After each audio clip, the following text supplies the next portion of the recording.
is up, my niggas? Yo, it's your boy Shaundooe, and I'm back with another video. So look, today we're gonna be checking out the story of Key Glock by Hip Hop Daily. I'm gonna drop the link to the original video in the comments. In the description. So look, bro, today we're gonna be checking out the story of Key Glock, bro. I seen this shit on their channel, and I wanted to check it out because Key Glock was an artist that I didn't find about till after he blew up, and I wasn't on no bandwagon that shit, but it's because I never knew of him. Like, I didn't really pay attention to Memphis artists like that, for real. But I ain't gonna say all that. I ain't gonna say too much, bro. Don't forget to like, comment, subscribe, turn the post notices on. Memphis lost one of his best artists last year when Young Dolph got killed. Oh yeah, R.I.P. Young Dolph, bro. R.I.P. bro. I was listening to Young Dolph before he died, before he even blew up and shit. I was dead ass fucking with Young Dolph, bro. Back in the old days, bro. But fans are hoping that his cousin Key Glock is ready to take He probably one of the only artists I listened to out of Memphis before he blew up. over as king of the city. Let's take a look at the come up and career of Key Glock. Key Glock was born in South Memphis in 1997. He was raised by a single mom who cut hair in their kitchen just to get by.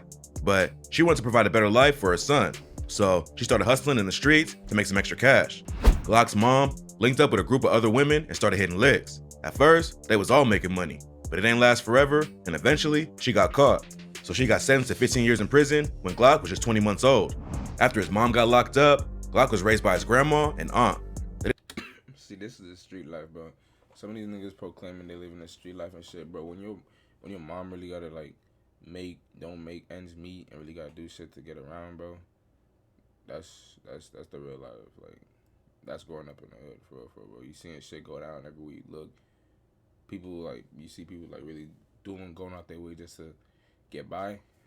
They did the best they could, but without his parents around, Glock hopped off the porch at a young age. According to him, he was playing with sticks by the age of 6. He said that growing up in Memphis was like the jungle, except it's concrete. Still got the prey and the predators, eat or be eaten. That's what it is out there. When he was in 9th grade, Glock recorded his first song in his grandmother's house. At first, he wasn't interested in rapping, but that changed after he heard Don't Deserve It by Gucci Mane. Gucci was already his favorite rapper. I heard that song. Everybody know Don't Deserve It. Everybody know that shit. And Don't Deserve It inspired Glock to record his own track on the same beat. Everyone around him showed love for what he was doing, but Glock still wasn't seriously focused on music yet. He started recording more songs, but still spent most of his time in the streets. Glock told an interviewer, "It was the people around me, all the feedback I was getting, and I was paying attention to it. Everybody said I needed to take it more seriously, because really, I was just playing. I didn't think I wanted to do this. I didn't know I wanted to be a rapper." Eventually, he decided to link up with some homies and form a rap group. Glock dropped his mixtape, Whole Lot of Everything, and was ready to take over the game. But then, one of the artists in the group got killed, and Glock got locked up right after. His mom got out of prison while he was a senior in high school, but they was quickly separated and both got locked up. On March 7, 2016, Key Glock was arrested for a shooting at a bar. According to witnesses, he let off a shot into the floor and shrapnel hit 3 people in the legs. No one was seriously injured, but he was booked on 3 counts of aggravated assault. Key Glock and Young... You can get aggravated. You can. That's facts, bro. Damn, but I knew Key Glock and Young Dolph was mad close, bro. They about to say some shit on it right now. Hold on. Young Dolph are cousins by marriage, and they used to see each other all the time at family cookouts. While Glock was in jail for the shooting, his aunt showed Dolph some of his music, and Dolph went crazy for it. According to Dolph, he didn't even know that Glock rapped at the time and was blown away by what he heard. When Glock was released, it didn't take long for his cousin to sign him to his Paper Route Entertainment label. Dolph was already a well-known rapper in the city. He was blown up after he dropped his album, King of Memphis, but he encouraged Glock to make his own lane and follow his own style. Glock said, "They tell me I can do what I want to do, when I want to do it, how I want to do it." So Glock hopped in the booth and got to work. He didn't just want to ride the wave of Dolph's success, he wanted to make it in the industry off his own work ethic. People around him say that no one puts in the time and effort like Glock. Sometimes, he records up to 40 tracks in a week, which is more than most rappers put out in a year. He dropped his Glock. Sometimes, he records up to 40 tracks. 40 tracks? That's damn well more. That's damn well more than a lot of these niggas make in a year, for real, bro. Tracks in a week, which is more than most rappers put out in a year. He dropped his first official mixtape, Glock Season, in 2017. Then followed it up with Glock Bond and Glaucoma in 2018. The single Russian Cream off of Glock Bond was certified gold by the RIAA and introduced everyone to Memphis' next hottest rapper. Signing with Dolph helped Glock gain traction in the industry, but their collaboration almost ended before it began.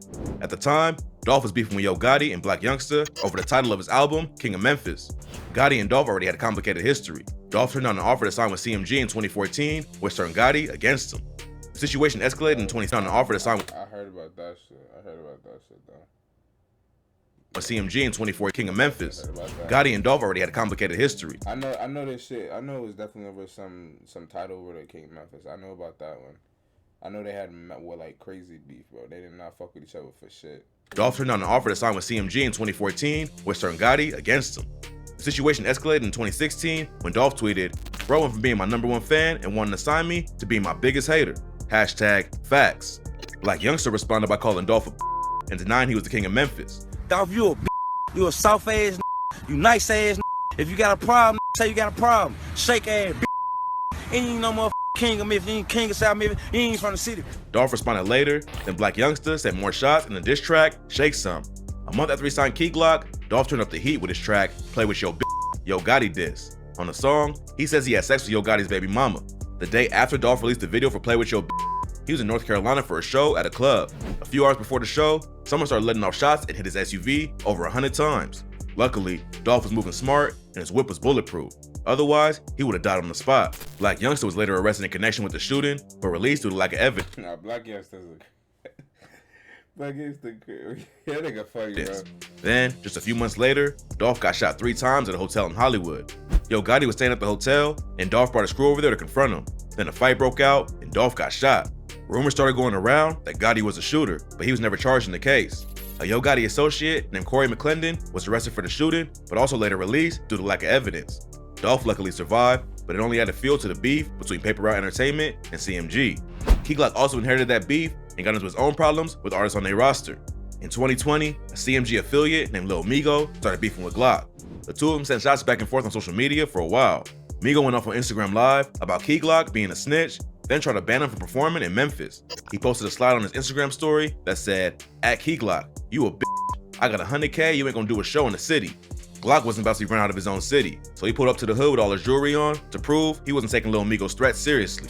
But Migo ain't the only dude from CMG that Glock has had beef with. On October 30th, 2020, Black Youngster dropped a video for his track, I Met Tay Keith First. This was a subliminal diss aimed at Key Glock, who started working with Tay Keith back when he was in high school. Even though he was making some new enemies, Glock's career was taking off at a crazy pace. After his run of solo I will say, Tay Keith know a lot of artists, but that nigga is global, bro. solo tapes, For real. he collaborated with Young Dolph on a project called Dumb and Dumber. Then, in January 2020, Yellow tape.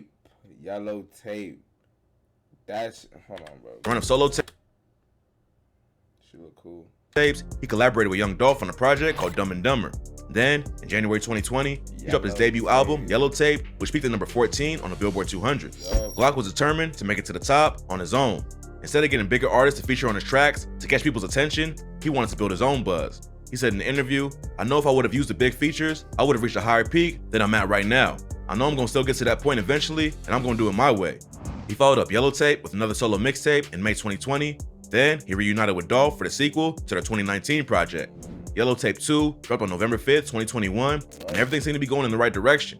But just when Glock was starting to see major success, his mentor and best friend was murdered. On November 17th, less than 2 weeks after Yellow Tape 2 dropped, Young Dolph was ambushed at Makita's Butter Cookies in South Memphis. Sources say he was picking up cookies for his mom when the white bands pulled up and 2 shooters started letting off shots. Dolph allegedly fired back, but died at the scene. When the news broke that Young Dolph had been killed, the streets of Memphis went crazy. City officials immediately issued a citywide curfew to prevent rioting and more violence. Even though he wasn't around for very long, Dolph already cemented himself as a Memphis legend, and his death hit the city hard. But nobody took it worse than Key Glock. He was Dolph's cousin by marriage, but they called each other brothers. After the murder, Glock deleted all of his social media and ghosted everyone. Yeah, He left yeah, I heard he deleted his IG and shit. I heard about that. And I heard he just disappeared. Memphis, and no one knew if he'd ever come back. He stayed quiet for a while, but then broke his silence by posting a tribute to Dolph on his Instagram. A few days later, he dropped a single Proud and let everyone know he wasn't going anywhere. Even after he lost his best friend, Glock is still pushing forward. In February 2022, he announced his first ever solo tour. Young Dolph left some massive shoes to fill in the city of Memphis, but if anyone can carry on his legacy, it's Key Glock. Meanwhile, police are still investigating who's behind Dolph's murder. Police named Memphis rapper Straight Drop as one of the main suspects, and a warrant was issued for his arrest. Straight Drop posted on social media that he was gonna turn himself in, but then try to flee the state. But the cops eventually found him in Indiana. Not long after that, a dude named Cornelius Smith was charged in Mississippi on a warrant involving a white Mercedes-Benz used in the shooting. Now, 2 more men have been named as suspects in the case. Joshua Taylor and Devin Burns are both wanted by the police. Burns allegedly has a rap sheet and was charged with attempted first-degree murder, possession of a firearm, and aggravated robbery in 2015. After the news came out that 2 more guys were wanted by the cops, rumors started going around that someone was snitching. Some believe that Straight Drop's behavior has been strange the whole time and he might be working with the cops. But right now, there's no hard evidence to confirm that, so it's all just rumors. When Dolph was murdered, a lot of people thought Yo Gotti was somehow involved. The police was worried about someone trying to get payback, so they shut down and surrounded Gotti's restaurant to make sure no one would burn it down or shoot it up. But right now, there's nothing that ties Gotti to Dolph's death. No one really knows what went down at the bakery yet. But if someone involved is working with the police, it's only a matter of time before the truth is revealed. Dolph had a lot of enemies in the city, but it also could have just been a robbery gone wrong instead of some personal beef. Let's just hope that Key Glock can stay out of trouble and continue to build off the momentum that Dolph started.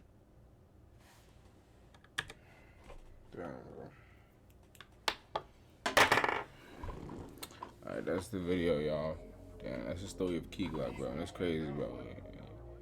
Alright, I'm say it again, bro. R.I.P. Young Dolph, bro.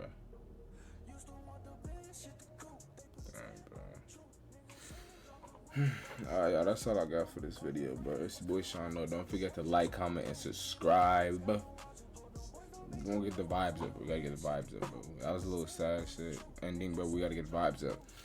Like I said, bro, take care of yourselves. Stay loved, stay blessed, stay focused. Tune in for the next one. It's your boy Shaundooe, and I'm checking out. Drop the roof, she drop the roof, yeah. Drop the roof, yeah. Drop the roof, don't want the bad shit to do. They pretend I'm the truth, niggas saying drop the roof.